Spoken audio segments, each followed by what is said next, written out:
Bonsoir à vous, chers abonnés de Kono TV, et surtout un grand bonsoir à tous les fans de Wave Sport. Dans votre émission aujourd'hui, nous allons nous intéresser au réseau des journalistes de sport au Bénin. Et pour ce, nous serons en compagnie du président, M. René-José Sagbo, qui va nous parler des objectifs de ce réseau. Alors, bonsoir, président. Bonsoir, madame, et merci de nous recevoir dans votre émission. Je vous en prie, j'espère que vous allez bien. Ouais, ça va. Alors déjà, vous êtes le président de ce réseau depuis sa naissance qui était en 2011, si je ne me trompe. Exactement. Alors dites-nous, sur quels critères vous étiez élu entre-temps? Il faut dire d'abord que tout est parti d'une situation qui prévalait au Bénin. Vous savez, en 2011, le Bénin était en pleine crise au niveau de son sport roi, et la presse sportive en général et les médias de sport étaient visés par rapport à la manière dont les informations étaient traitées. Et nous avons réfléchi, puisque les associations qui existaient, avec qui nous avons échangé, disaient qu'elles ne pouvaient pas grand-chose par rapport à ce qu'il y avait. Et en ce moment, à notre niveau, nous avons quand même pu réfléchir sur ce qu'il fallait faire, parce que trop c'était trop, disait l'autre. Et c'est comme ça qu'on s'était retrouvé, un certain nombre de journalistes de tous les départements, ça il faut le rappeler. Et nous nous sommes dit qu'il fallait faire quelque chose, puisqu'au même moment, la presse sportive était visée. Voilà des journalistes qui n'avaient pas de formation, qui écrivaient ce qu'ils veulent. Bref, ce n'était pas un bon spectacle. Et pour nous qui avons un peu la chance de voyager, on se posait la question, qu'est-ce qui se passait? Vous n'avez pas une association, et on constate que les échos qui viennent n'étaient pas quelque chose de bien. Et c'est dans ce cadre que naquit l'idée d'avoir une association, pas une association de plus, puisque avant d'aller en Assemblée générale constitutive, nous avons pris la peine d'aller présenter nos objectifs à certaines personnalités, dont M. Julien Minavoie, le président du Comité national olympique et sportif béninois, qui nous avait dit en ce moment, si c'est ce que vous me présentez là, que vous allez mettre en application, là je serai avec vous. Mais si vous faites le contraire, je vous lâche. Alors en ce moment, nous nous sommes dit, c'est faisable, il faut y aller.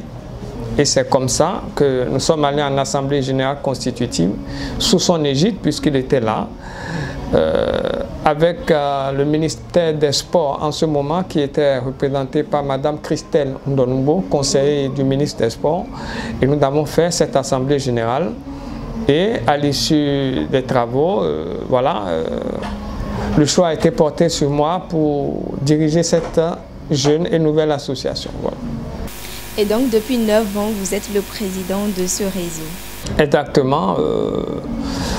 Voilà, en décembre dernier, j'ai été reconduit au poste de président. Voilà. Juste par curiosité, moi je me demande pourquoi vous êtes reconduit à chaque fois en tant que président. Est-ce à dire qu'il n'y a plus d'autres journalistes en fait sportifs aujourd'hui qui puissent prendre votre place? Qu'est-ce que je peux dire? Puisque vous savez, le réseau des journalistes de sport au Bénin est quand même l'une de ces rares associations à avoir depuis 2011 organisé régulièrement ces activités, les assemblées générales ordinaires bien régulières, je pense c'est visible.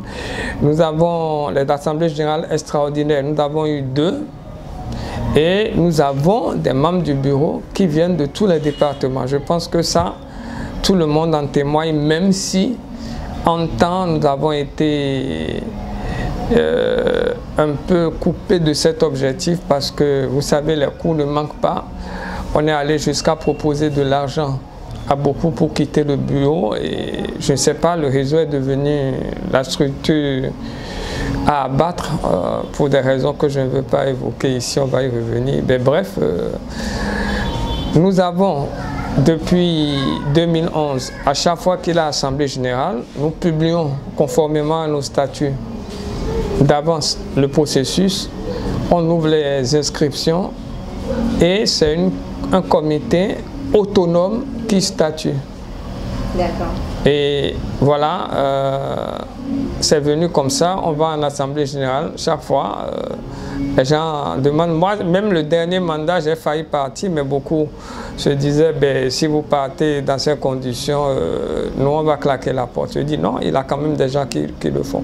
Donc, ironie du sort, il a fallu attendre la dernière minute pour que je dépose ma candidature, mais il n'avait personne. Je me suis dit, bon, il fallait quand même, parce que vous savez, en dehors du réseau, j'ai quand même assez d'autres charges. Je me dis, ben, ce n'est pas facile.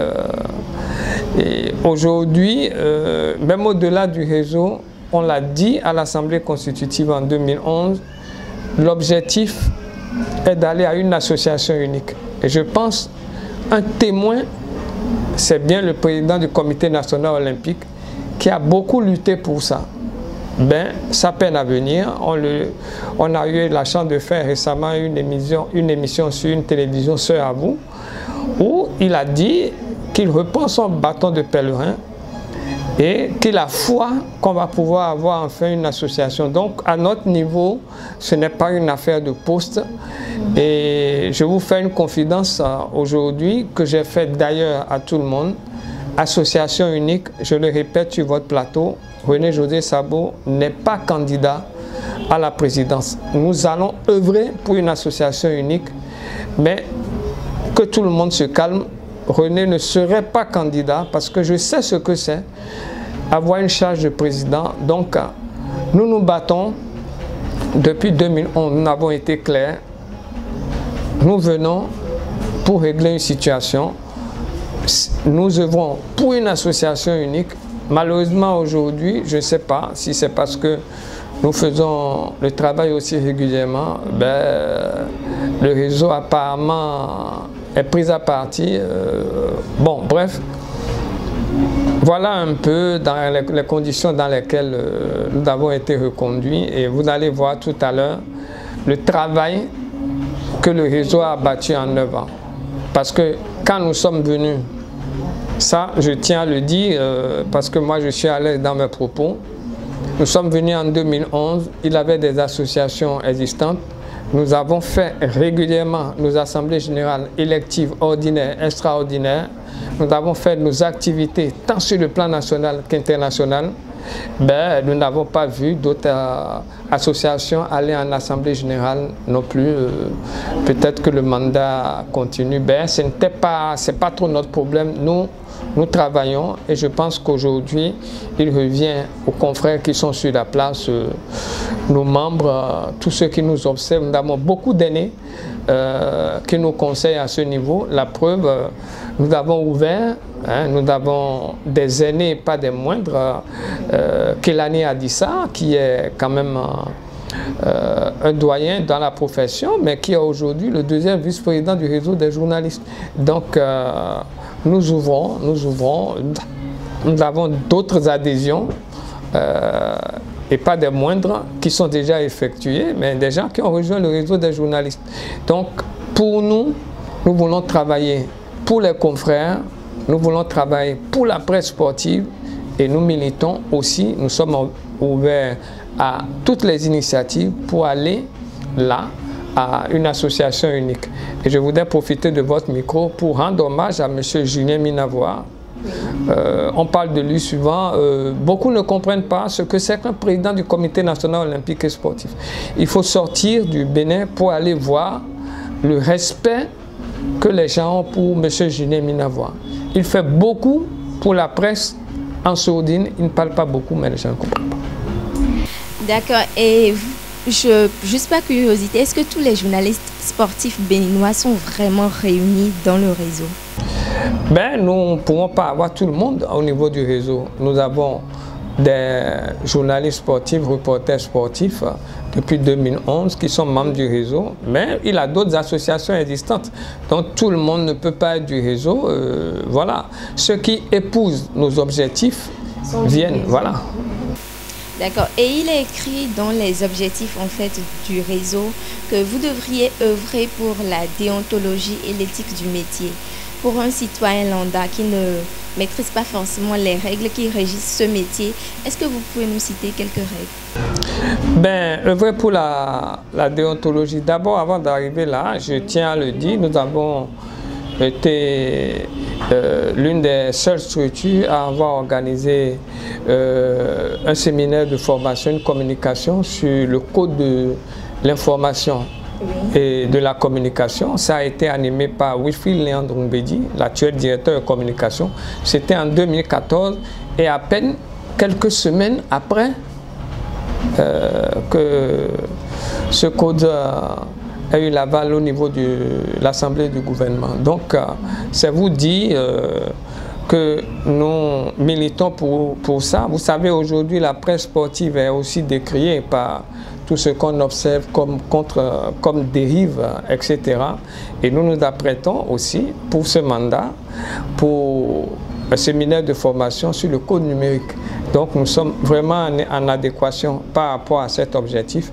Maintenant, pour revenir à votre question, il y a beaucoup de règles. D'abord déjà, il faut éviter un certain nombre de choses. Vous avez, dans nos médias aujourd'hui, qu'est-ce qui se passe? Vous avez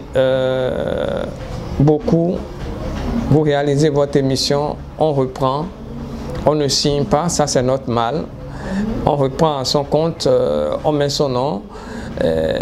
Ça fait aussi beaucoup de problèmes aujourd'hui. Le code ne le permet pas, le plagiat. Si vous prenez, d'abord au niveau du code de déontologie, et si vous prenez d'abord un extrait ou même une courte partie de ce que quelqu'un le fait, vous devez le citer. Aujourd'hui, il n'y en a pas. Vous voyez des gens, vous mettez des photos, du son, du test au niveau des plateformes. On sait bien qui a mis, mais on prend, on met son nom pas derrière. Et je dis bravo aujourd'hui à la HAC qui veut réglementer. Donc, vous attendez en fait la HAC pour réglementer ou non, le réseau? Nous avons commencé un travail. Je dis bravo parce que la question que j'aborde n'est pas la presse écrite, ça existe au niveau de la presse écrite, mais vous savez au niveau des réseaux sociaux ce qui se passe. Bon, en temps, la dernière législature, il a été demandé à tous ceux qui sont au niveau de la presse en ligne de postuler. Les gens ont postulé et je vous rappelle aussi, en tant que directeur de publication du premier site des sports béninois, JIP Sport, nous avons postulé au cahier de charge tout réglementairement et nous espérons que l'actuel RAC puisse prendre les décisions qu'il faut pour qu'on puisse aller à une réglementation au niveau de ce milieu parce que beaucoup se sentent frustrés. Beaucoup se sentent frustrés parce que vous faites un travail énorme, mais d'autres l'utilisent à d'autres fins. Voilà. Okay. Et quelles sont les sanctions que le réseau a mises en place histoire de remettre à leur place ceux-là qui ne suivent pas forcément les règles qu'il faut? Non, ben aujourd'hui, ce n'est pas forcément la fonction au niveau du réseau. Le réseau défend les libertés, les droits, les intérêts moraux et bien sûr professionnels de ses membres. Ben, nous l'avons dit à tous les membres du réseau, si vous vous sentez frustré, il faudrait revenir signaler ça au niveau du bureau exécutif. Nous avons déjà les commissions à l'interne, la commission de déontologie et de l'éthique. Il a une commission à l'interne que je préside d'ailleurs. Et au niveau de cette commission, nous allons statuer, faire des propositions au bureau exécutif. Et je ne vous cache pas aujourd'hui que nous avons des structures en place. Vous avez l'UPMB qui défend les intérêts des professionnels de médias et de très belle manière. Nous avons Mme Zakiat Latondi, une brave dame qui monte au créneau, qui monte sur le terrain. Donc, aujourd'hui, les reporters journalistes sportifs ou les journalistes en général ont leur syndicat, l'UPMB. Il faut pouvoir les saisir. Il a l'ODEM. Donc, il a les voies légales d'abord. Ça voudra dire que le réseau, en fait, on prend juste par vous pour aller vers eux, pour aller vers le PMB, l'ODEM, pour pouvoir se faire entendre? Non, pas forcément, je vous le dis.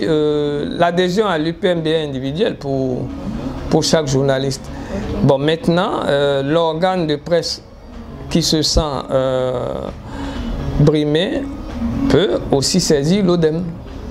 Voilà, pour pouvoir avoir gain de cause. Et ce n'est pas une association. Dans une association, vous avez des journalistes qui émanent d'organes de presse.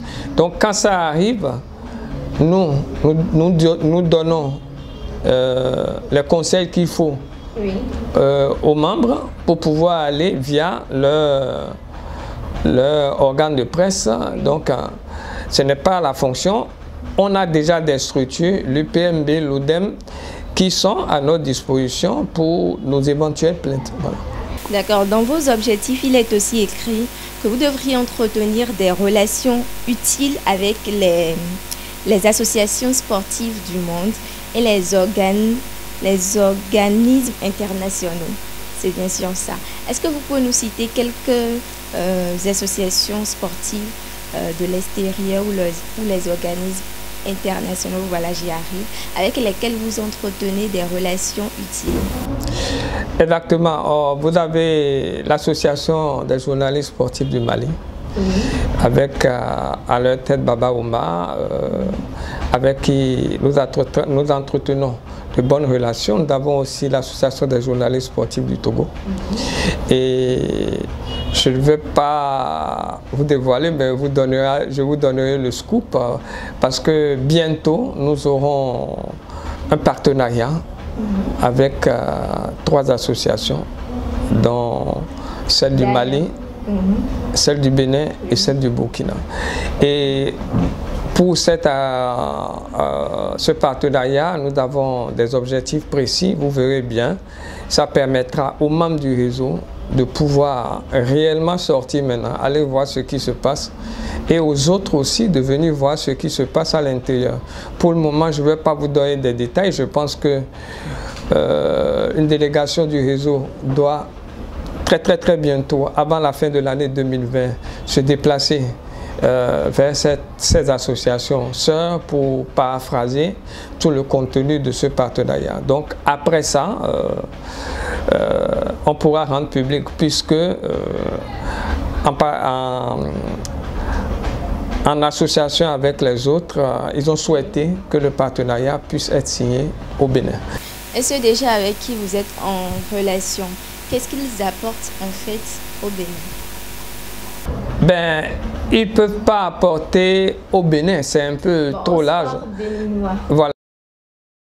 Si je prends le cas du Mali tout court d'abord, le cas du Mali, on était au niveau de la Convention internationale de sport en 2013, et dans le cadre de cette convention, nous avons été reçus du côté du Mali par le bureau de l'association qui nous a introduit au niveau du comité national olympique et sportif malien, M. Sissoko, qui nous a reçus au niveau du bureau. Nous avons eu la chance de faire des visites là-bas, rencontrer bien sûr beaucoup de personnalités. Et en retour, après 2013, il a eu le Bénin qui recevait le Mali ici. Et c'était à notre tour, ils venaient, nous avons pris toutes les dispositions ici, avec leur association des Maliens ici, pour assurer leur hébergement au stade. Pour ceux qui étaient au stade en ce moment, il avait et les Maliens et le réseau des journalistes habillés ensemble dans les tribunes. Donc, on a eu à faire des rencontres, des sorties. Nous avons échangé avec Baba Ouma au siège. Donc, ça a commencé déjà par là. Et après ça, nous avons eu aussi, dans le cadre du Togo, nous avons eu ici aussi Yohannes Akoli, éminent journaliste au Togo, qui est venu faire des formations, et surtout Steven Labonne, que vous connaissez, qui ont eu à faire chacun 2 formations au Bénin. Ça, c'est dans le cadre du partenariat, et je vous annonce pour 2020, Steven Laven serait encore à Cotonou dans les semaines à venir pour un séminaire de formation. Voilà. Ok, est-ce que vous pouvez nous faire un bref bilan de votre parcours en tant que président dans le réseau depuis 2011 jusqu'à nos jours, bien sûr? Bon, le bilan que je peux vous faire va être axé quand même un peu sur cinq points. Le premier point, nous avons bien sûr les formations, nous avons les voyages d'études, nous avons les tournées que nous avons eu à faire, etc.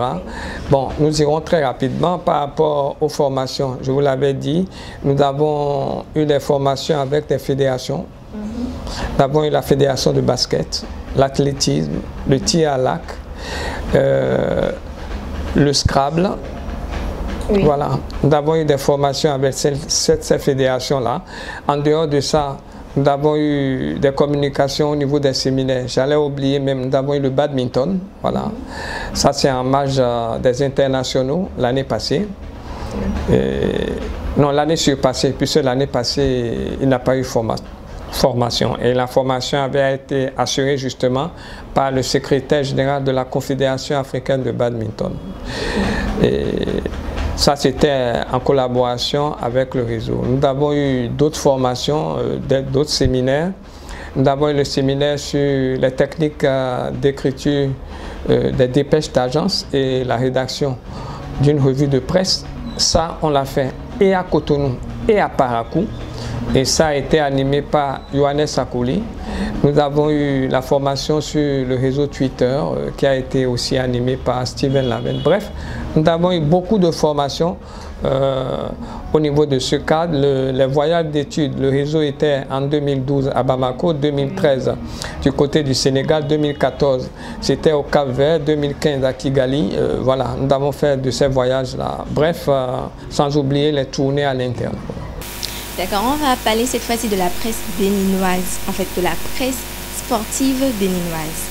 Aujourd'hui, il y a beaucoup de journalistes sportifs. Est-ce que vous pensez qu'ils font tous le travail comme cela se doit?